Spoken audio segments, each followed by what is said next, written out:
The city met Clara Bennett with the scent of rain on hot pavement and a skyline that pulsed like a living heartbeat. Fresh off the midnight train, she carried a single suitcase, her camera bag, and the quiet ache of a relationship that had ended only weeks before. Starting over was the plan. Survival was the only promise. She rented a tiny walk-up in a neighborhood that never truly went dark. From her window she watched the streets flicker with neon and possibility, each night a reminder that she could become someone new. Days blurred into long shifts, photographing protests at City Hall, catching quick portraits of musicians in subway tunnels, chasing the fleeting poetry of streetlight and shadow. Her lens gave her purpose, but loneliness trailed her like a second shadow. Everything began to change the evening she delivered a set of photos to the Metro Chronicle. Inside the newsroom, walls humming with late-night deadlines and the sharp smell of coffee, Clara met Adrian Cole, the paper's celebrated senior editor. Tall, impeccably dressed, with eyes that seemed to register every detail, Adrian studied her portfolio in silence. When he finally looked up, the faintest smile touched his face. "You see stories most people walk past," he said. "I'd like to work with you." That simple sentence felt like a door opening. Over the following weeks, Adrian invited her to late editorial meetings, guided her through the unwritten rules of the city's press scene, and introduced her to hidden corners of nightlife, jazz clubs that stayed open till dawn, rooftops where the skyline burned gold before sunrise. He listened to her ideas, praised her instincts, and spoke with the calm certainty of someone who could shape a career. Clara told herself this was mentorship, nothing more. Yet she found herself waiting for his texts, replaying their conversations, leaning into the sense of belonging he offered so effortlessly. The city that never slept began to feel like it pulsed to their shared rhythm. Her camera clicking in the dark, his quiet voice beside her in the glow of street lamps. What Clara didn't notice, what no photograph could capture, was how quickly admiration could turn to dependence, and how a guiding hand could one day tighten into a grip. The nights that followed blurred into a rhythm of assignments and neon-lit streets, but Clara soon realized that the city's heartbeat wasn't the only force shaping her new life. The people she met through the Metro Chronicle would draw her into a story far more complicated than any photograph she could take. Adrian Cole was already at the center of that orbit. After their first meeting in the newsroom, he seemed to appear everywhere, offering last-minute edits before a deadline, inviting her for late coffees after midnight shifts, sharing quiet advice that felt both professional and strangely intimate. His calm authority could light a room, yet there was something in his measured silences that hinted at deeper calculations. Colleagues admired his brilliance. A few, Clara later noticed, avoided his gaze. To keep her balance, Clara leaned on Maya Ortiz, her closest friend since college and the one connection to a life untouched by flashing cameras and newsroom politics. Maya was quick to laugh but quicker to notice when something didn't feel right. During their weekend calls, she listened to Clara's excited stories about Adrian, then asked gentle but pointed questions. "Do you feel like you can still say no?"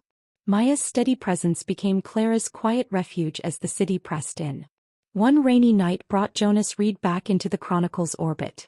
Once an award-winning investigative reporter, Jonas had left the paper under circumstances no one discussed aloud. Clara met him while covering a late-evening council protest, his camera still slung across a shoulder like a habit he couldn't break. When Adrian spotted Jonas across the square, his expression hardened for just a moment. A flash of something unspoken. Later, Jonas pulled Clara aside and warned in a low voice, "Watch how he edits a story. He'll edit you too."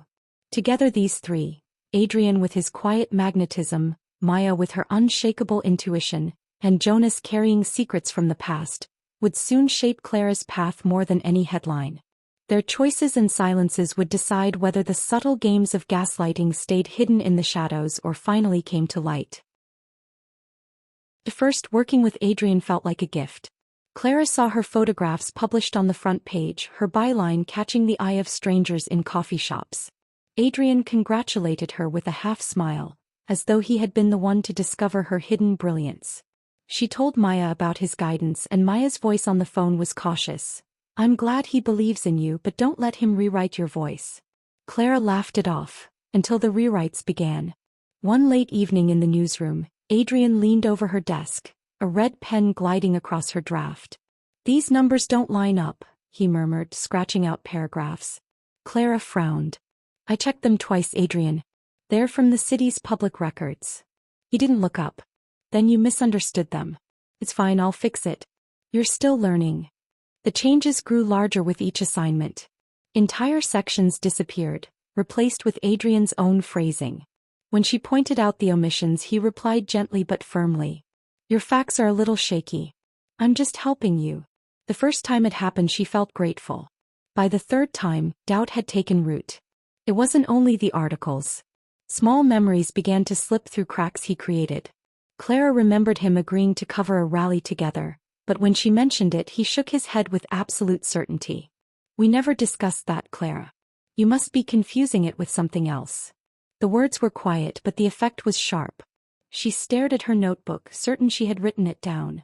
Yet his confidence made her question her own memory. Maybe she had been careless.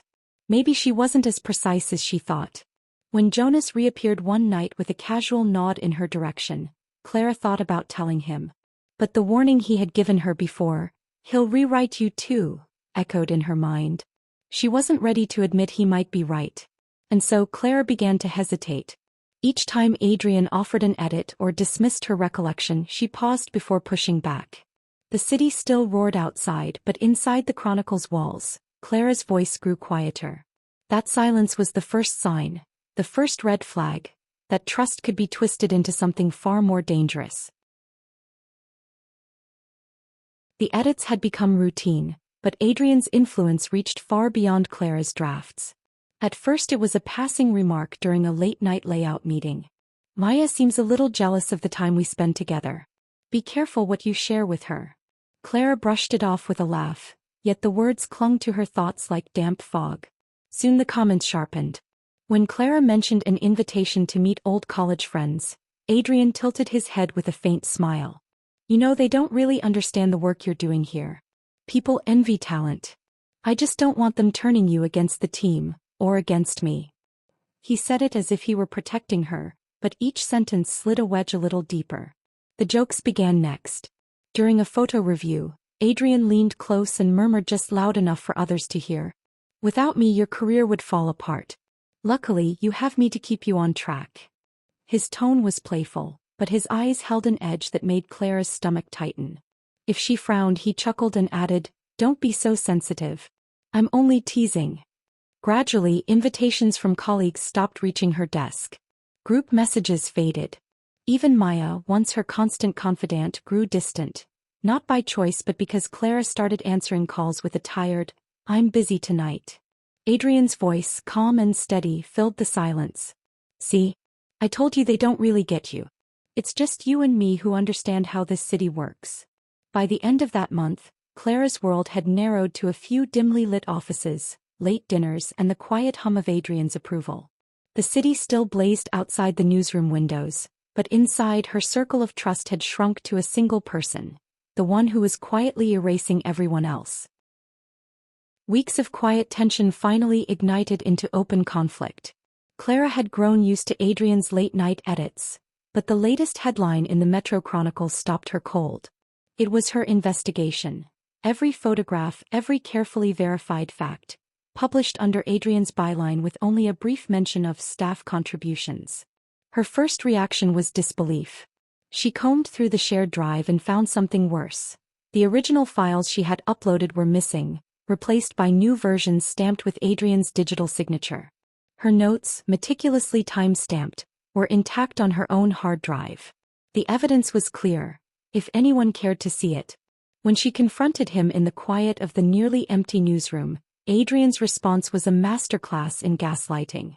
He leaned back in his chair, hands folded, voice calm. Claire, you must be mistaken. We discussed this. You said I could streamline the project, remember? She felt the old doubt creeping in, but this time she pressed forward, opening her laptop to show the missing files. Adrian's smile thinned. These must have been edited after the fact. You can't accuse me of theft because of a computer glitch. Within hours he sent emails to senior staff, carefully worded notes suggesting Clara had misunderstood deadlines and might be struggling with stress. By morning, whispered questions about her reliability floated through the office.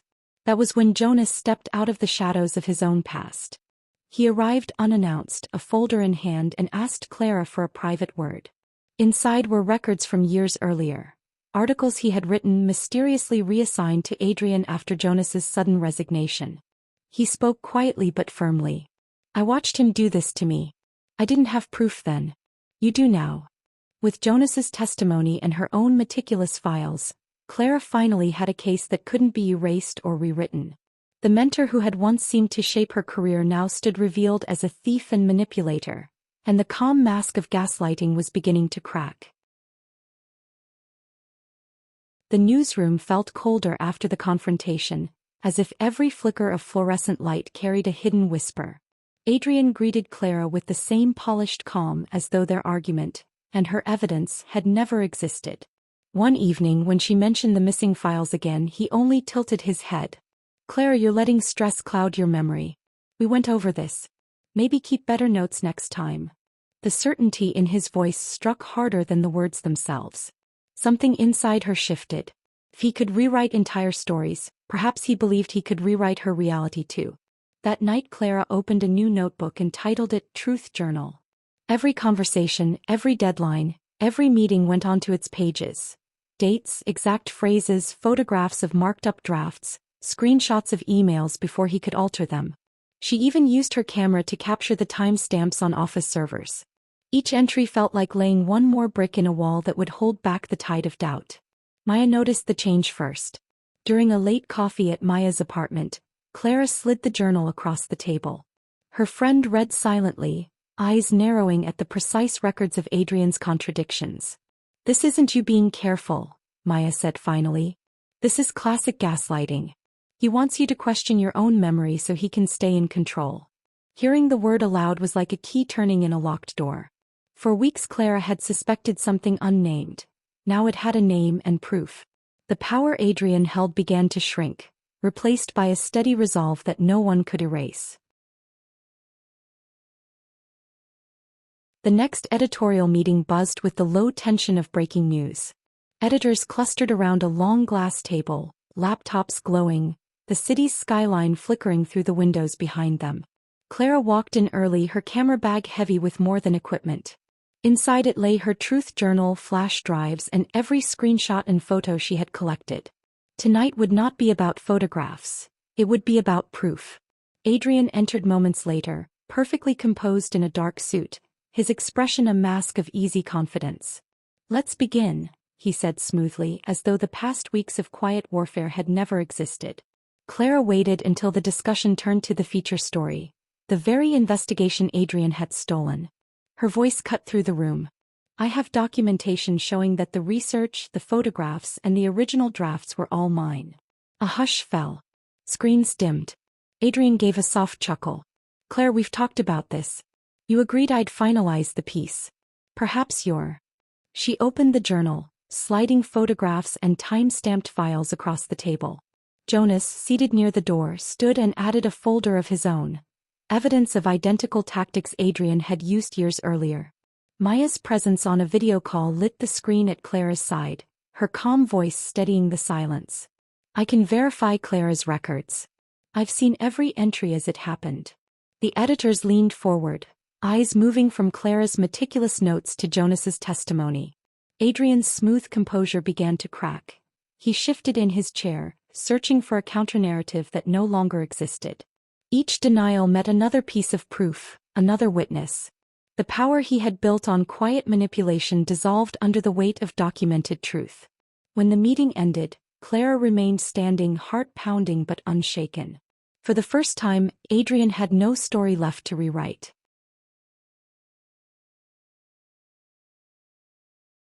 The decision came faster than Clara expected. Within 48 hours of the confrontation, the Metro Chronicle announced that Adrian Cole had been removed from his position, pending an internal review. The official memo was carefully worded, but the newsroom buzzed with the truth everyone had witnessed. Adrian tried to seize the narrative one last time. He sent emails to senior staff claiming he was the target of a smear campaign, that Clara and Jonas had conspired to destroy his career. To the public, he released a statement about workplace politics and unfounded accusations. But the evidence, screenshots, time-stamped files and Jonas's testimony, had already spoken louder than any press release. Clara, for the first time in months, felt the city breathe with her. She met Maya in a quiet cafe near the river, sliding her notebook across the table not as a shield but as a finished chapter. "Keep it," she said. "It's proof, but it's also a reminder of what I won't allow again." Maya smiled, relief and pride in her eyes. Instead of hiding, Clara chose to publish. Her exposé, Through the Lens, Gaslighting in the Newsroom, went live on a national media platform a week later. In it she detailed the subtle tactics, rewriting facts, undermining memory, isolating colleagues, that had almost silenced her. The article spread quickly, sparking conversations about psychological abuse in workplaces and earning Clara the recognition she deserved, not as a victim but as a journalist. Walking home beneath the city lights, Clara felt the weight of doubt lift. Her camera hung lightly at her side, no longer a barrier but an extension of her own voice. The skyline that had once seemed overwhelming now shimmered with possibility. Adrian's story was finished. Hers was just beginning. Dawn crept across the city in a wash of pale gold, softening the hard lines of skyscrapers that only a night ago had glittered like a battlefield. Clara sat in a small studio apartment she had turned into a workspace, the gentle hum of recording equipment replacing the frantic clatter of newsroom keyboards. The Metro Chronicle had moved on to its next headline, but Clara was starting a different conversation. Before her stood a simple microphone and a mug of cooling coffee. She adjusted the levels, pressed record and spoke with a calm, steady voice that surprised even her. "This is Clara Bennett," she began. "Today we talk about something the cameras don't always catch: psychological abuse in the workplace and in relationships. Gaslighting thrives in silence. I know because I lived it." Her words were neither hurried nor bitter. They carried the quiet authority of someone who had gathered proof and come out stronger. She described how memory can be twisted, how trust can be weaponized, and how isolation can creep in unnoticed. Then she offered the message she wished someone had given her months earlier. Trust your own memory even when someone insists you imagined it. Your truth is still the truth. Outside, the city stirred awake. Delivery trucks rumbling, shopkeepers lifting shutters. But inside the studio, Clara felt no rush. The storm was over. Her story belonged to her now, and through the microphone she passed that certainty to anyone who needed to hear it.